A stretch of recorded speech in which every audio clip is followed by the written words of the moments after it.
हमारे साथ जुड़ गए हैं एक बहुत ही खास मेहमान, हीलियोस कैपिटल के फाउंडर समीर अरोड़ा, जिनके पास इन्वेस्टिंग में 3 दशक का अनुभव है। 1993 से 1998 के बीच अलायंस म्यूचुअल फंड के सीईओ रह चुके हैं। 2005 में इन्होंने हीलियोस कैपिटल की स्थापना की थी और लास्ट ईयर इन्होंने ऑब्वियसली यहाँ हीलियोस म्यूचुअल फंड भी लॉन्च किया। आइए उनसे समझते हैं कि क्योंकि उनके पास एफआई डीआई दोनों एंगल्स हैं कि किस तरीके से मार्केट इस समय रहने वाला है। समीर जी, ऑल टाइम हाई मार्केट में एक बार फिर, और ये ऑलमोस्ट एक ट्रेंड रहा है पिछले कई महीनों से कि करेक्शंस काफ़ी शैलो रही हैं और काफ़ी शॉर्ट लिव्ड रही हैं। क्या ये ट्रेंड ऐसे ही कंटिन्यू करेगा आपके हिसाब से?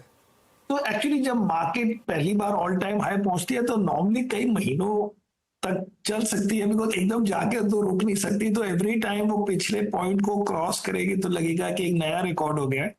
बट वैसे अगर आप देखें कि 2 साल में क्या रिटर्न, 1 साल में क्या रिटर्न है, 5 साल में क्या रिटर्न है, तो वो मोटा माटी उसी रेंज में है जिसमें जिंदगी भर रहे हैं। इसलिए कोई इसमें नेगेटिव होने की जरूरत नहीं है, पर्टिकुलरली बिकॉज सारा वर्ल्ड भी ठीक कर रहा है। या तो हो कि खाली इंडिया अच्छा कर रहा है बहुत ज्यादा, तो हमें लगे कि ये इंडिया क्यों उतना स्टैंड आउट कर रहा है। Basically world is doing well, we are doing well. हमारे अपने इवेंट्स हैं जो मोस्टली मार्केट के लिए पॉजिटिव हैं, जैसे बजट वगैरह रिलेटेड टू इलेक्शन। तो इसलिए कोई अभी तो कंटिन्यू ही करेगा मेरे हिसाब से। तो कंटिन्यू करेगा। अच्छा समीर जी, आपकी एक मैं ट्वीट देख रहा था, वो स्पीड से जो आपने उठाई थी, स्पीड मूवी से मार्केट टू एफआईआईज, जो आप एमएससीआई की कह रहे हैं कि interested in the bank and in analysing the EDC of MSCI. HDFC bank आपका पोर्टफोलियो का एक बहुत बड़ा हिस्सा रहा है और काफी टाइम से रहा है और काफी समय से इसने अंडर परफॉर्म भी किया, लेकिन आपका खैर हमेशा कॉन्फिडेंस रहा है यहाँ पर। क्या आपने क्वार्टरली अपडेट्स पढ़े होंगे, क्या साइन मिलने लगे हैं कि एमएससीआई बाइंग और नो बाइंग उसको छोड़ दीजिए, वो टेक्निकल फैक्टर है, कि क्या वो मर्जर सिनर्जीज मतलब अब वर्क होनी शुरू होंगी? क्या ये कैचअप करेगा finally HDFC bank? I think मुझे लगता है एंड में तो करेगा। लेकिन वो एमएससी अगर टेक्निकल नहीं है, उसमें 4.5 बिलियन की बाइंग का है मामला और खाली 5 बेसिस पॉइंट। उनका क्या रूल है, ये कहानी बनाई हुई है उन्होंने कि अगर 25% से ज्यादा एफआई के लिए रूम है कि जो भी एफआई लिमिट हो, सपोज 74 है जो भी, तो अगर वो 25% से ज्यादा एबिलिटी है तो उसको फुल वेट मिलेगा कंपनी को, और नहीं तो मिलेगा हाफ वेट। और हर क्वार्टर वो देखते हैं। अब इस बार क्या हुआ, 24.95% रूम है, इसलिए नहीं बढ़ेगा। लेकिन अब ये हो गया कि अब अगर इस क्वार्टर में कलेक्टिवली एफआई ने 5 बेसिस पॉइंट भी बेचे तो अगले क्वार्टर में सडनली उसको फुल वेट मिलेगा।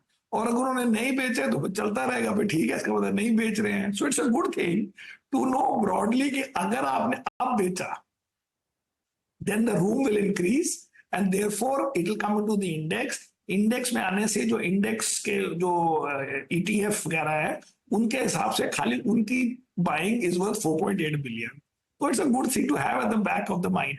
एंड कंपनी का क्या है कि मैं यही लोगों को बार बार बोल रहा हूँ जो अपने टीम के, और अगर कोई क्लाइंट हमसे पूछता है कि अगर दोनों बिजनेस अलग अलग देखे जाए, एचडीएफसी और एचडीएफसी बैंक का सॉरी बिजनेस और जो एचडीएफसी है वो सेपरेटली ठीक चल रहे हैं।